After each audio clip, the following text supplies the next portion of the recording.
نوچه کمال سر باکوری کردستانی هیا اون دزانن هر گوهرتنک لباکوری کردستانی چه ببه چه باش چه نباش مسئله پیواجوی چارەسەری و پیواجوی سیاسی ده باندورا و راست راست لسر روز آوای کردستانی هیا جبرای یکیجی ام دوی بولتنی ده دمکم پیوستید براسی هم گرینگی دادن و بابته مثلا ده پیواجوی چارەسەری ده باکوری کردستانی و لترکیه داخوازین آلیان گلکیش هف جدانه مثلا قندیل داخوازا مافی هیوی آزاد کردن و آخافتن کمیسیون پارلمانی لگل ریبر پکک عبدالله اوجلان دکه و البنده یکو انقره دوی وارده گاوین پراکتیک جدی بافیشه.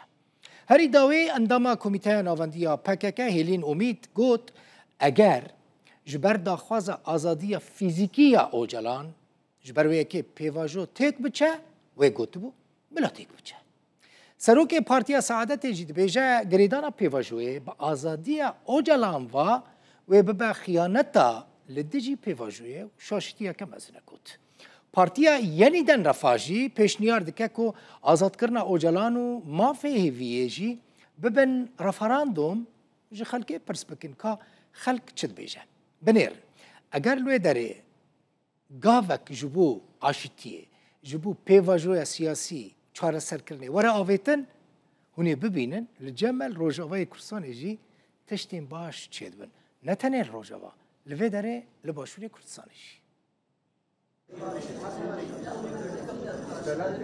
د چارچوبه پیواجویا چارەسەریه ده گزیده سالکیه دست پیکریه آزاد کردن ریبری پکک عبدالله اوجلان و هفدیدن کمیسیون پارلمنتوی لگلوی یک جه مرجن قندیلیه و دوی وارده لبندا گاوین انقریه جبوکو ترکیه آسایی ببه و ببه ولاتکی دموکراتیک بویو اشتیا خویا نافخوایی بیگانی به آزادی فیزیکی ریبراپو شرطه.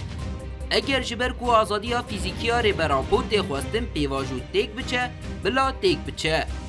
کمیسیونه که کو ریبراپو مخاطب نگره و پیره هفدیتنه نکه جدیتاوی نابه.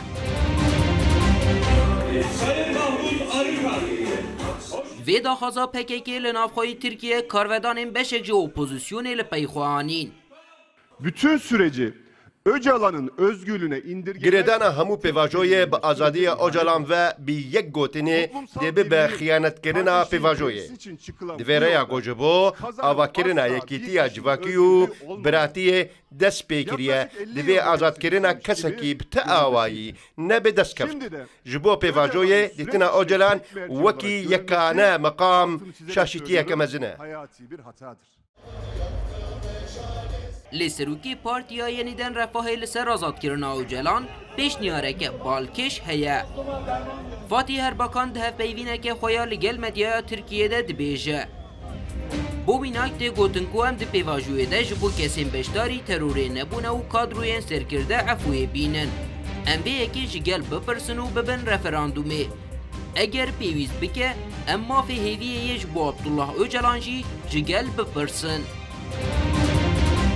Umut hakkının kullanımı ile ilgili yasal düzenlemenin yapılması... Seruki MHP Devlet Bahçeli 22 Cutmeha Salaburi de civina gruba partiya xwede gotubu eger rêberê PKK banga xwe hilweşandinê li PKK bike bila mafê hêviyê ji bo wî bê bicihanîn. Gewa aşitî bi yek baskî nafire.